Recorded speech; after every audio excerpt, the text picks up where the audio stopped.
What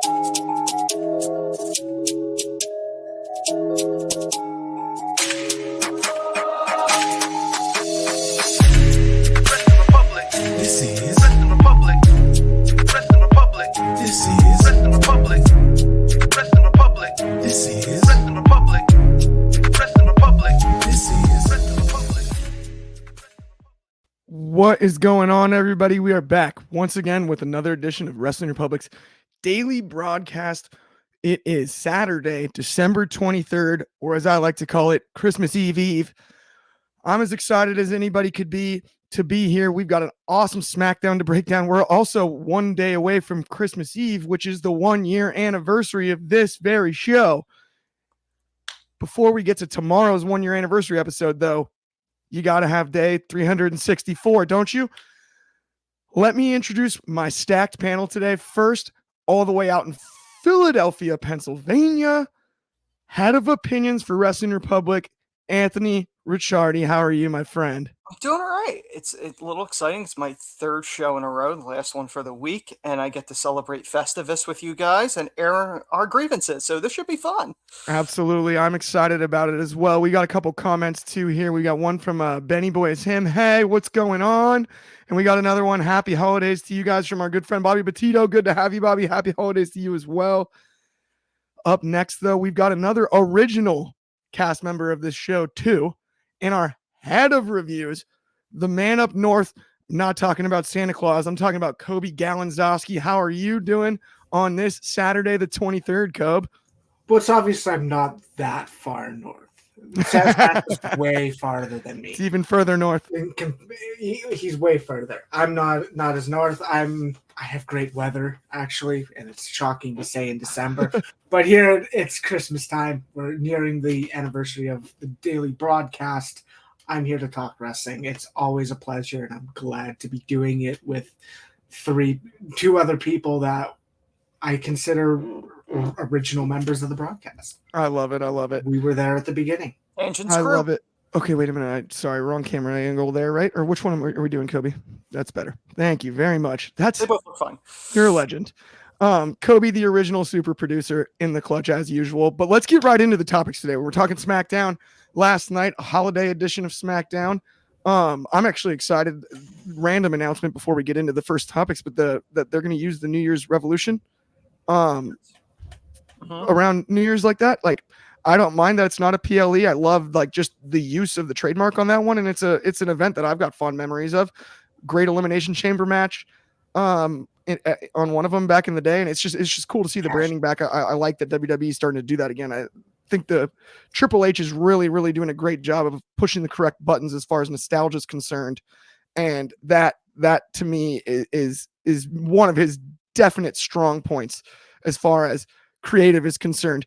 But speaking of how creative is concerned, we had the opening promo last night, which in my eyes was the best segment on SmackDown, period, bar none.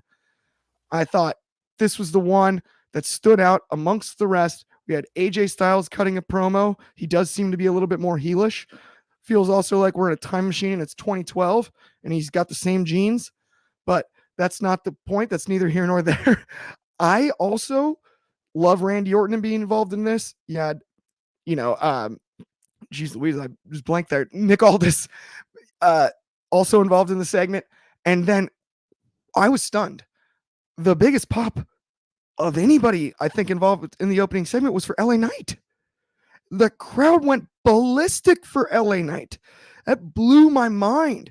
I love it. I just did not anticipate, even though I do feel like the original storyline between him and Roman Reigns advanced him, I did not anticipate the crowd being so behind him. And we've even got a comment here from Beetle Chris over on Instagram. Fatal 4-way for the Undisputed Universal Championship at Royal Rumble. I truly love that idea. But let's talk about the opening segment really quick. Anthony, I'm going to start with you. What did you think about this opening segment? Who do you have winning the triple threat match? Do you think this could turn into a fatal 4-way? I would be surprised if it goes fatal 4-way, but that they are flexible with these things. I think it probably is Orton.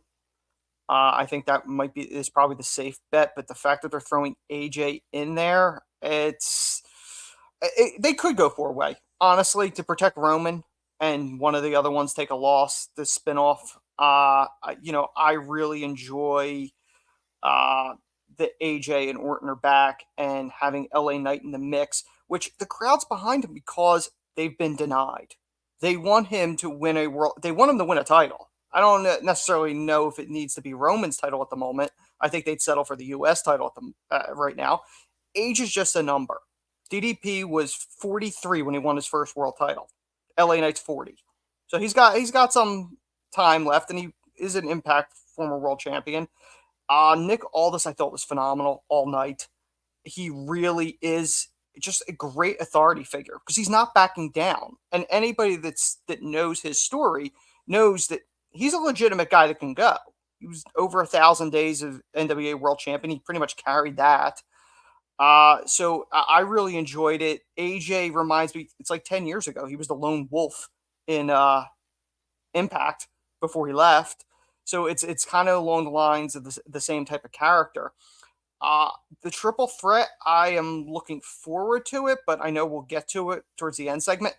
The chemistry was not there at the end, but I'm sure we'll get to that when we get there. But I am excited about the triple threat. You're on mute. Your mic's not on. I was saying that was a very good point you made there too, and I'm excited to get into that later in the show because I agree. There was some there was some awkwardness. I can't even put my finger on like the right way to describe it. It was just chemistry. Like it was like with these guys having all the years of experience they have, right? They almost look green, which I can't believe I'm saying that, but everything looked off. Like they weren't planning on it, and it just sporadically happened. And kind of choppy almost. Yes, exactly. And we got another comment here from Beetle Chris, and I liked this. It was the interaction between Aldis and Roman was incredible. I actually agree. That's as exciting as anything. I forget for some reason. I have watched a lot of Nick Aldis and always been a big fan of his work. Yeah. For some reason, I've when I haven't seen him on TV in a while or like standing next to certain people, I forget just how big Nick Aldis is. Oh yeah, Nick Aldis is a big dude. I think he's like 6'4", 6'6", something like that. Dude, there's two current wrestlers that the same phenomenon happens with me, and then I see him stand next to somebody that like I see all the time, and I'm like, whoa, they're way bigger than I realized. The other one is oddly Okada. I always forget Okada is a big dude. Like the one thing about all this that I loved with Roman, because I know that's not on here, but like when he told Paul Heyman to like leave the room, and Roman's like, I could have been talking to you. He says, I don't care. Just sat back and had the conversation with him. I don't care. Yeah. That is great. Another comment from Beetle Chris over on Instagram. He said, is it me or with AJ's body transformation? Was he moving faster? He seemed more smooth in the ring. I totally agree. And I think it was even more impressive. I already made the joke earlier about the jeans. Like he looked like he was moving faster, more like 2012 AJ Styles in those jeans, which are harder to move faster in than normal ring gear. That's the irony to me. But I think it's a great point. Isn't it wild that Orton, AJ Styles, and CM Punk, all guys pushing late 40s, look better right now than they have in years? I mean, think about like just the 10 years ago, they were almost in the exact same position, you would say, as far as being big stars. The consistency out of those three names is remarkable. First ballot Hall of Famers. No doubt. No question in my mind. We've got a couple more comments really quick before I toss this to you, Kobe. But hey, and happy holidays, guys, from my mom. Same. Love you, mama. And then Bobby Petito with I'm excited for a match, or he's excited for the three-way match between AJ Styles, Orton, and LA Knight. So are we. So let's talk about that more. Kobe, what are your thoughts on that match? Do you think this could actually, though, turn into the Fatal 4-Way, as we kind of discussed a little bit earlier? And what were your thoughts on the segment last night? So, I mean, my thoughts exactly like they are kind of replicable with what we already said. Nick Aldis is carrying himself incredibly well. We are in the age where these, like, Adam Pearce is such a good general manager. He's so well spoken on the mic. He doesn't talk down to the wrestlers or anything, but he can cut a promo. Nick Aldis proved he could hang with Roman Reigns. And if that doesn't show you that this is a great decision, I mean, I don't know what would. To me, I think it's an interesting way that we are going in the direction of a triple threat match, because then it's like, okay, well, one has to win, one has to lose, one gets protected. Is there a way that they can make that match go from the triple threat winner goes to Roman to a non-finish that makes it a 4-way? Like that, the question I see that could be as asked with that is Nick Aldis just showed he's not going to succumb to Roman's influence or Roman's intimidation. So that makes me, that tells me, what if Roman did have him, Sikoa, Jimmy ruin the triple threat? Because Nick Aldis has already proven he's not going to be the guy to go, no, I'll let you be intimidating. Nick Aldis would be the guy like, okay, you want to do this? Okay, now you're facing all of them. That to me is where we could, that to me is how we could get to the Fatal 4-Way based off of what they've already done. And last night, I give credit where credit is due. Nick Aldis hung. I already said that already. But I'm glad he's in that position. The one thing I want to say regarding the LA Knight pop that Clark talked about, I don't want to say it's shocking he's getting it, as a year ago he was kind of in an odd position with the Bray Wyatt storyline, but he wasn't exactly getting pops 14 months ago. Now he feels like one of the top stars on SmackDown. It just shows that time and letting this guy be exposed and letting this guy show who he is really helps. I almost wonder if it's a fact that we know it was a taped episode of SmackDown. So the last thing they saw was LA Knight getting turned on by AJ Styles or just getting attacked. And then the taping happened. So maybe they didn't think he would have showed up again. And then he did, and that's a big, massive pop. I think that's probably one of the influences we can talk about it in that sense. Yeah. But fun segment, good open as they normally are on SmackDown. Definitely. But before we go to the next topic, I'm going to introduce a new segment. It won't be weekly. It won't even be monthly. It's going to be whenever I decide to introduce this segment, we're going to do it. But we're all going to quickly put on our tinfoil hats, and we're going to have 1 minute of conspiracy theories about wrestling. And during this minute, I'm going to ask both of you, do you think it's funny? Do you think there's anything behind it that WWE just booked a star-studded triple threat match, considering what happened with the Gold League and AEW having a star-studded triple threat match? Is that coincidence or is it not, my friends? Okay, I'll go first. Okay, go ahead. I am going to say AEW copied off of WWE because SmackDown was pre-taped. It was taped, which means it happened before AEW got to the triple threat. One quick thing before Kobe goes. Almost 10 years ago to the day, AJ Styles had his last TNA match. Yes, against Nick Aldis. Ooh. Yeah. Okay, that is a great fact to know and tell. Okay, Kobe, what do you think on the conspiracy theory? On the conspiracy theory, I mean, you just blew my mind. It's a pre-taped. It's impossible for spoilers to not get out. So obviously the spoilers were out. We didn't read them. I didn't check them. We didn't know. I didn't check them either. But obviously it was known that was the direction they were going. So no, but. It could be the other way around, but I think they both don't care about each other. It's definitely a funny coincidence. Allow me to throw out another conspiracy. Now, if someone watched the show yesterday, Clark, you're having a 4-way or 5-way for the final? Yes. Complete conspiracy. If they do that tonight, it's because they watched you. It's because they saw. That's possible. It's possible. All right, guys, let's take the tinfoil hats off. And let's get back to our regularly scheduled program. We're going to talk next. This was a funny match to me. Holiday Havoc. I got confused and kept calling it Halloween Havoc when I was watching for some reason. I'm like, that was a couple months back, but not the point. Interesting booked match. I mean, damage control once again in my eyes. Didn't control any damage. They took the loss to kind of a thrown together team.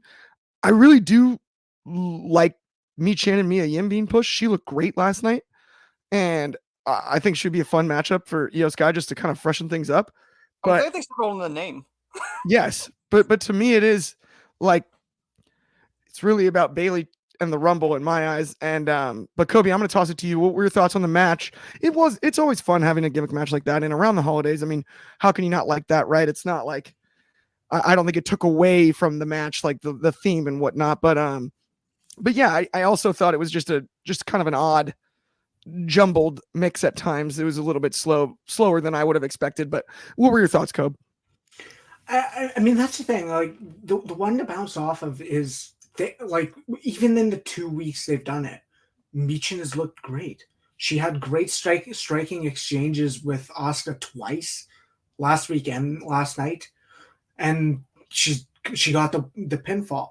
The one thing that I understand why you were thinking Halloween Havoc is obviously because of the witches showing up and the spooky, and then they had the aura and the music going on.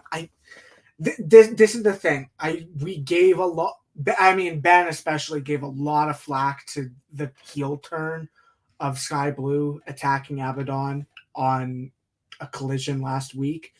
To me, I don't want to say this is similar, but this is like, okay, we're gonna need a Y within the next week. Like within the next SmackDown or the next 2 SmackDowns, there's gonna be something.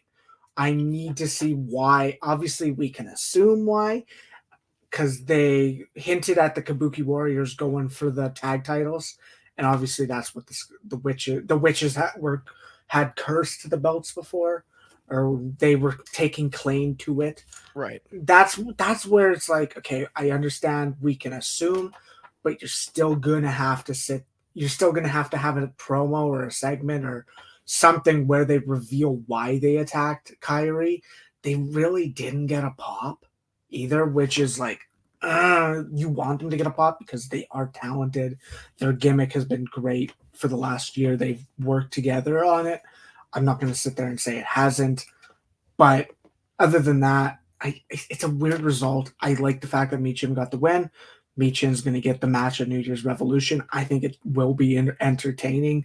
I don't have a problem with Io Sky taking the fall because it was a multi-person. It wasn't just an Io Sky versus Person A match where Person A gets the win clean as a whistle. It was a multi-man. It was chaotic, or multi-woman.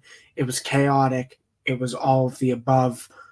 Once again, similar to War Games, Kyrie with that trash can lid is dangerous.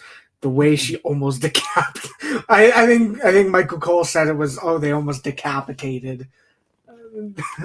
Was Shotzi. Shotzi took the trash can, spinning trash can hit, and it was just like, it looks brutal every time. It looked brutal in More Games. It looked brutal last night. From start to finish, it was an enjoyable match. It's what you expect. We obviously didn't get what we got last year, and that was Ricochet kissing Samantha Irvin. But it was enjoyable. It's been a few. I don't want to say it's been a while, but I guess they did Chelsea Green and Natalia in the Halloween women's. That's right. Women's street fight, but they really haven't given them the Christmas one, have they? No. In the last few years, they don't. Not in a few years, I don't believe so. So that was actually cool to see too. That's a great point too. And we've got a bunch of comments here on Instagram. First we got from Mixed Kid Golden Boy. Hi, what's going on? Good to have you. Thanks for joining. Beetle Chris with another great comment here. He goes, I think Io and Michin will put on a very enjoyable match at New Year's Revolution. I totally agree. Yep. Okay, and then I apologize if I mispronounced this tag, but it's Samtuch Ukwapalaka. I'm tired of Io's reign. I mean, personally speaking, and then the follow-up comment is Bailey should take it off of her already. I do agree. I think though that's going to happen closer to Mania or at Mania. I would say at Mania. Would be my guess. And then Beetle Chris was another comment though that this was a good way to set up the match. I agree. And then one more from Sum to it's so hard to pronounce, but I hope Isla and Alba, which Isla and Alba are awesome. And then Yo Bro Advance Christmas. in the comments for Loyalty Marbs X. Okay. And then Merry Christmas from Baba Tunde, aka Dabakato. Nice. Okay. If that's really Dabakato, Merry Christmas. Even if it's I've not always been a still big Merry fan of this. Christmas, but that's Yes. awesome. Yes. Let's move on to our next segment. Though. We've got Butch, the artist formerly known as Pete Dunne, versus Dragon Lee. This was an awesome match. It was a predictable outcome, I thought, as you know, just the way things have been going. But I think we're getting closer. We're inching closer to getting Pete Dunne back for real. Yeah. Anthony, what were your thoughts on the match last night? And what do you think about Butch becoming Pete Dunne again? I think it was the best match of the night. I thought it was a really good match. And again, and I know I say this all the time, Dragon Lee again showed that he's the best member of his family in that ring. Every time he's in there, he puts on an incredible performance. And I thought he did a really good job with Butch. Do I think they're going to make him Pete Dunne again? I think they should. I think Butch is kind of worn out the welcome of the name. I thought it was always a goofy name to use. I would make him Pete Dunne. I think, the way they implied it at the end, that, he's got to find a tag partner to face Pretty Deadly. I think that's going to be Tyler Bate. Personally, I don't know if Tyler Bate's really going to get over on a mainstream audience. I have severe doubts of that. But I thought, like I said, I thought this was a very good match. Typically, I'm not a big fan of the NXT titles being defended on the main shows. I feel like it should be NXT exclusive. But with a holiday show, I was fine with it. And quite frankly, if this show didn't have this match, I don't think it would have that great of matches. I think it really stood out because of how good it was. So, I'm looking forward to see where it goes next with this with Dragon Lee. I love that they're pushing him. I know that was a concern when they signed him, whether or not he was going to stay in NXT. Under Vince, he probably wouldn't have gotten this far, but I think Triple H views him as, this could be our next Rey Mysterio. When Mysterio goes, he could be the next one that gets over with the kids and the masks and all that stuff. I think Dragon Lee's the guy they're getting behind. Yeah, I think so too. Dragon Lee is so immensely talented in the ring. And the other thing is, he actually cuts a very good promo as well, which is something that is, underrated quality with him. We got another comment here from Beetle Chris. He agrees with you on Tyler Bate will be his tag team partner, and I think that I'm fine with that. And then he also commented, Dragon Lee continues to consistently put on quality matches. Sky's the limit to Dragon Lee. It's clear the company is very high on him. I couldn't agree more. I think we all agree on that one. Dragon Lee has been absolutely phenomenal. It's sublime since joining WWE, and it's interesting. Like Roosh gets a lot of the headlines, or got a lot of the headlines, kind of. Along the way, and I've always personally just believed that that Dragon Lee was the slightly more valuable talent, if not definitively the more valuable talent, which that's neither here nor there. But with that, let's move on to our next segment, which I do think is about a tie, probably the best match of the night with the other one, but I would still give the nod, Anthony, to Butch and Dragon Lee, but Kevin Owens and Carmelo Hayes. Here's my only issue. Melo isn't yet the full-fledged heel, and it doesn't still feel like he's wrestling like one. It's funny. I said this to Kobe last night. I understood why they put an NXT person in here, but to me, this should have served a purpose. And I would have put Trick Williams in there and have Carmelo accidentally cost him. That way you could continue to build that story. To put Carmelo on the main roster just to essentially job out the KO. And this isn't the Rumble. This is just a tournament. And he's in the midst of heel turn. Like we all kind of expect him to turn heel in NXT. I think you could have done something different here. I would have put Trick Williams in there and had Carmelo accidentally cost him. I don't mind that. Although I do think, interestingly, I think they wanted to test Melo on the main roster because I think Trick Williams, so this is interesting, and I know, Kobe, I'm going to toss this to you because it's also your segment, but I've been doing this off the air show with Shad and Drizzy. Shout out, tune in Tuesday nights, immediately following NXT. It's awesome. Same places here. You can find us. Great show.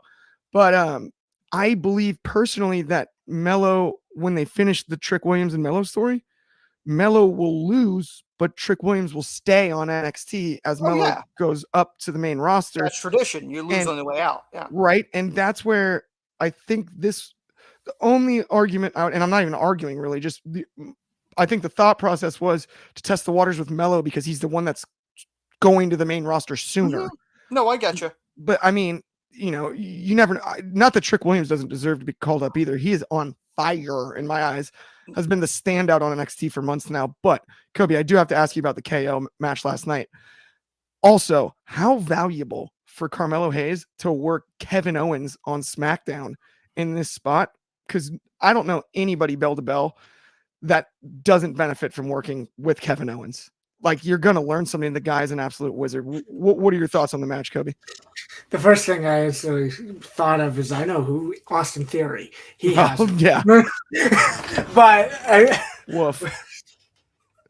That's the thing. I'm sitting here and I know this is where I think this is where the fact that the show was taped hinders the fact that this match happened. This is a match that can main event an NXT show. This is a match that should main event a main roster show. And if Kevin Owens stays around in 5 years, if this is a match that can be a future main event or high quality marquee match, whatever you want, whatever title you want to give it, to me, this match is hindered by the crowd.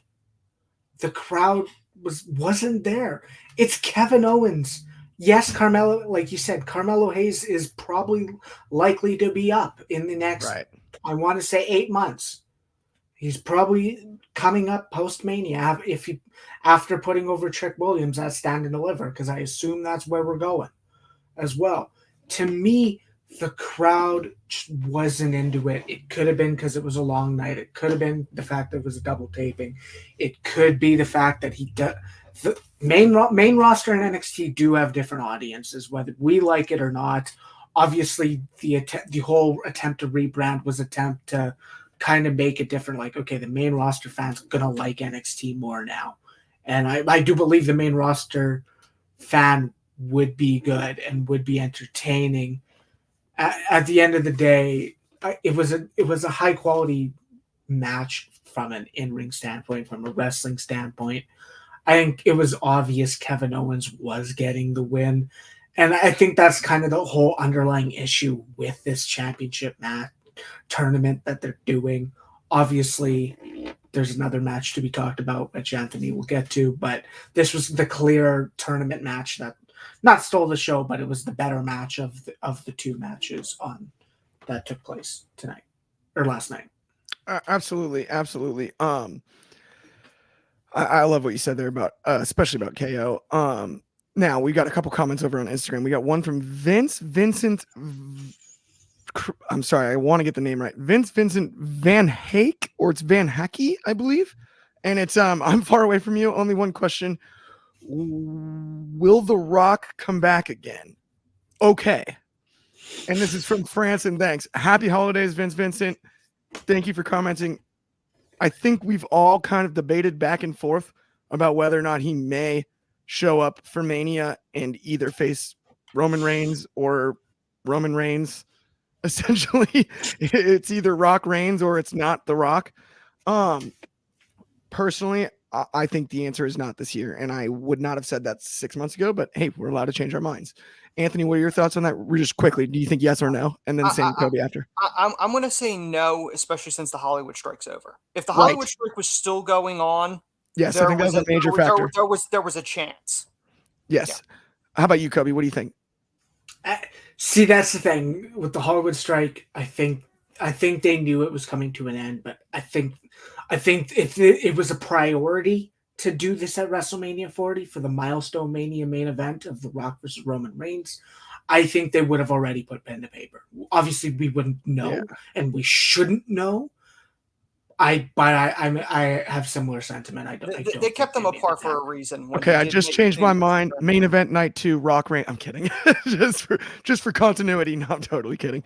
The answer is no. I think the same for the very same reasons that Coby and Anthony presented. But we got a couple even more comments on Instagram. And thank you for all the comments, Beetle Chris. We really appreciate it. He said, I know initially a lot of people were not happy with the changeover from the black and gold NXT to the 2.0 era to the modern day NXT. I prefer this iteration of NXT over original black and gold. And then he said, modern day NXT, in my opinion, is helping create more main roster ready stars as opposed to NXT black and gold. I think that's a debate that can go on for ages. I think from a pure entertainment standpoint, black and gold's almost untouchable, but I do see your point in development or developmental type things as far as main roster stars, although I think it's too early to tell in some ways. But black and gold very much was getting the best stars from Ring of Honor and other places and putting them all under a WWE umbrella. Now it's really mostly building their own people. So that's I mean, even if you think about it too, if we're talking about the most over like NXT call up on SmackDown right now, not of all time, not cumulative, but just right this second, it's LA Knight, and he came from 2.0, which was in my eyes the clear third era of all of it. Like, but remember, LA Knight also has history and impact in NWA. Oh, absolutely, yeah. WWE, Eli so Drake. It's not. Yes, so it's not. He's not. He isn't a pure 2.0 talent. You could say Waller's kind of a pure one, other than like the Indies probably. I would say it was funny. I was talking to one of my buddies the other day, and he's like, "What took so long for LA Knight?" And I was like, "It's really, really, really not as easy to get Eli Drake over as it is LA Knight. Like, it's almost as simple as that. He's always had the it factor." People forget he was under WWE contract years earlier and burned bridges because people had a perception of him, and he was kind of blackballed for a long time before he was brought back. Absolutely. And we got another awesome comment from Bill Chris. Seriously, man, happy holidays. We really appreciate it. He said, of course, you guys continue to put out great content. Man, that's so nice to hear. We really appreciate that. Okay. With that, though, let's move on to our next segment. Yes. We got a couple more to talk about. We've got Santos Escobar versus Bobby Lashley. Yesterday, I went on a rant about how I wanted Bobby to squash him, and boy, did he look dominant for a large portion of the match. To me, the idea that Bobby Lashley isn't in like a serious storyline at being the dominant force he should be, I cannot put my finger on why they are not doing that. I don't get it. Like, it's Bobby Lashley seems like such a no-brainer to book in my eyes. And for some reason, it's gotten messed up over and over again. Anthony, I got to ask you about this. What'd you think of the match? Obviously, it ends by roll-up. Santos gets the win. Bobby did still look dominant, but where are we going? What are we doing here? It's a weird situation for me with Bobby Lashley because I think he's talented, but I've never been compelled to watch a Bobby Lashley match. Like, realistically, I think he's good, but he's never been a draw to me. And I don't know whether or not I don't know if I'm in a minority on that or not. I think he's talented, but I can't point to a match of going, that's a match of the year candidate. Like, I've never had that feeling coming out of a Bobby Lashley match. This match was one of those ones that I just don't think either one had exactly great chemistry, because it's like two heels facing one another essentially.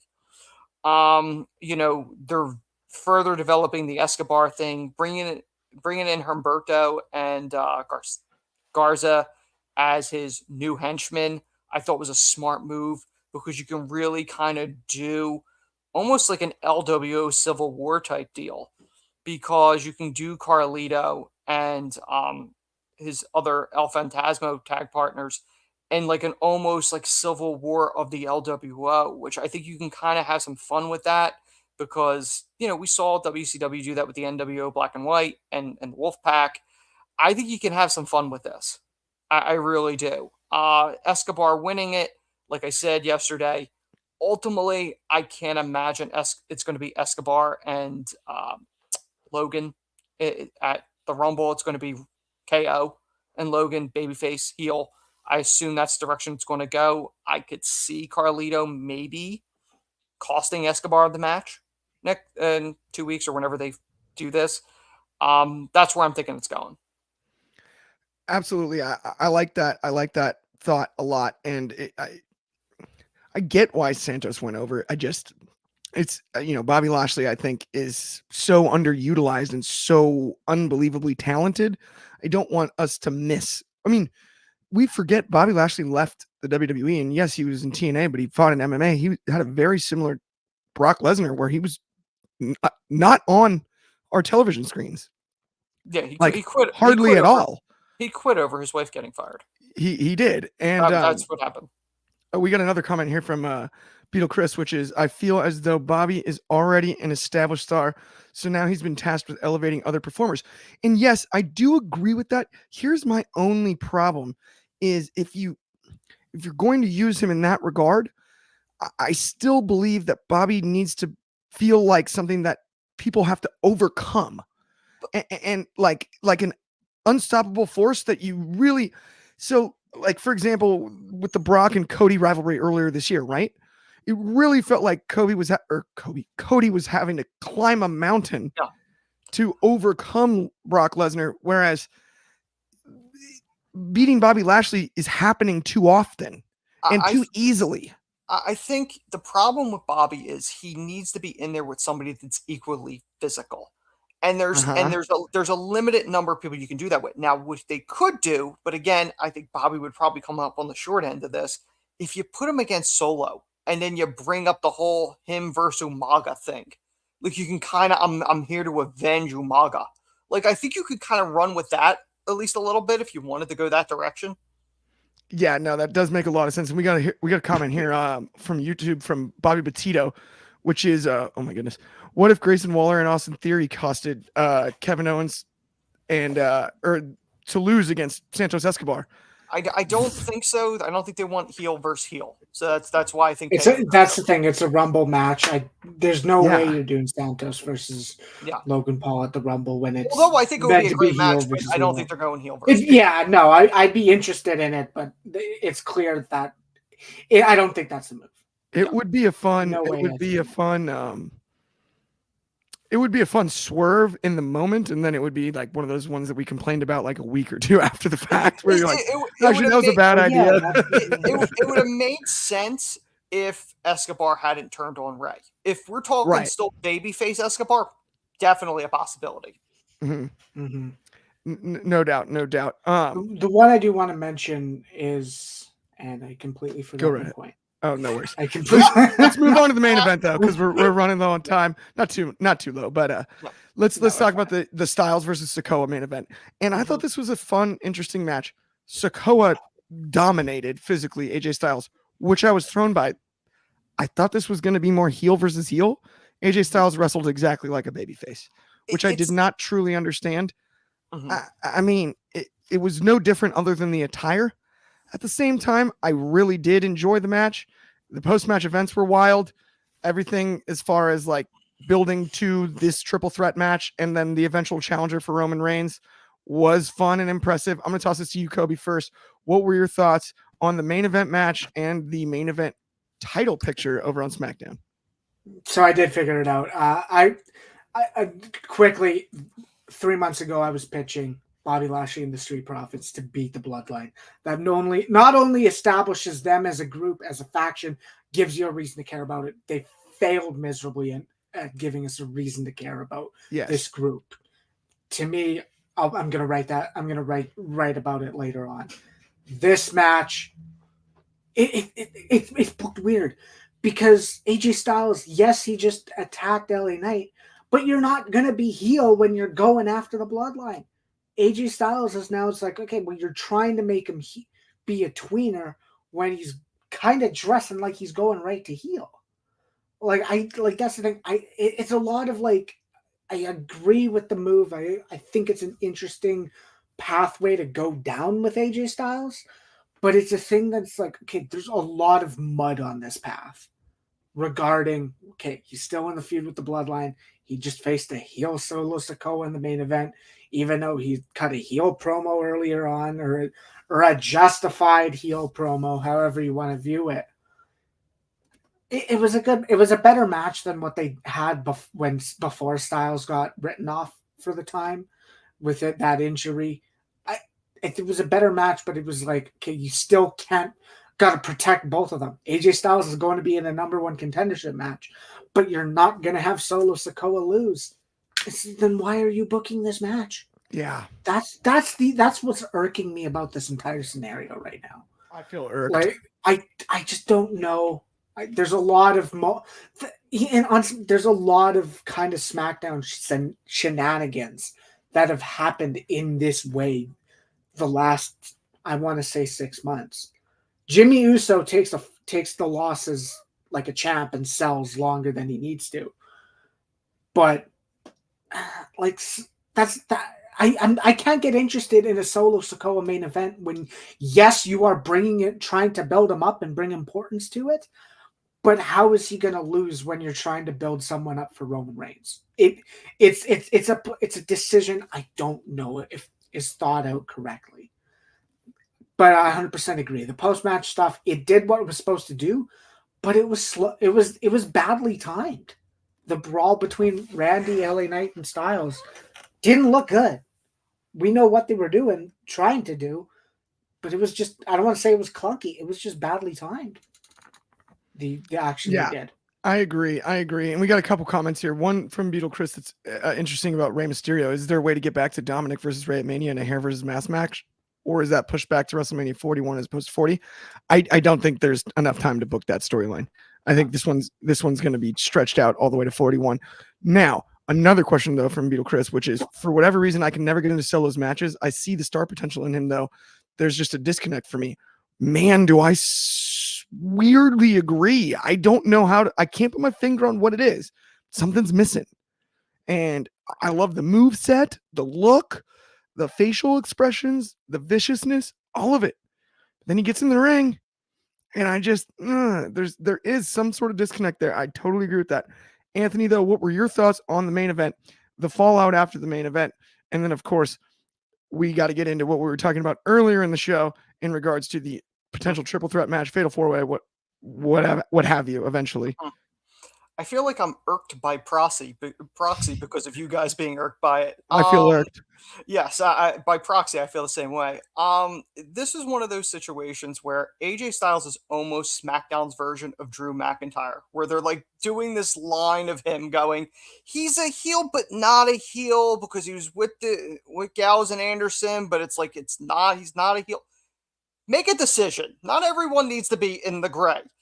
Solo Sikoa, for me, honestly, I get the star potential in him. I do. I don't agree with the people that say, oh, he should be the one that beats Roman. He's not ready for that. He's not going to be able to carry that title successfully. Like, realistically, he ain't ready for that. I think the disconnect is, at least for me, and I don't know if it might be the same for you, Clark, and for the person who made the comment.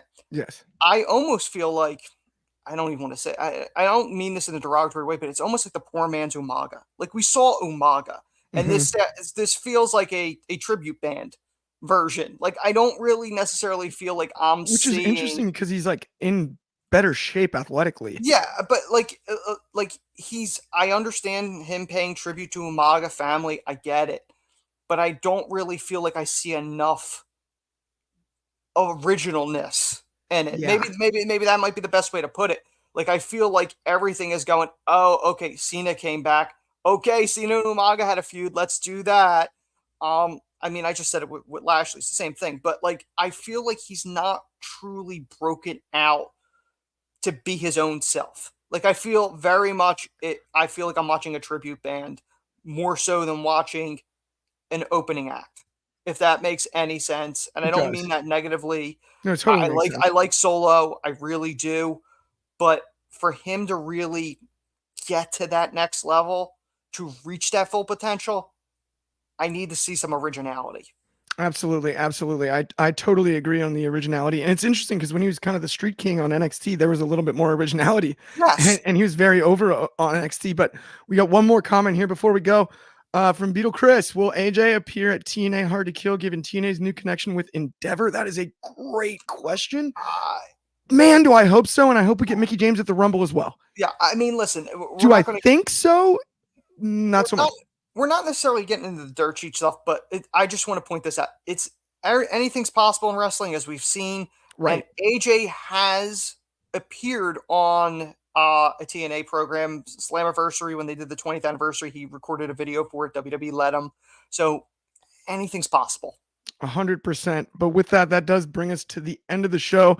Thank you so much for tuning in. If you're over on Instagram, thank you so much for all the comments and everybody that was watching over there. If you're on YouTube, please like and subscribe. It really helps us out.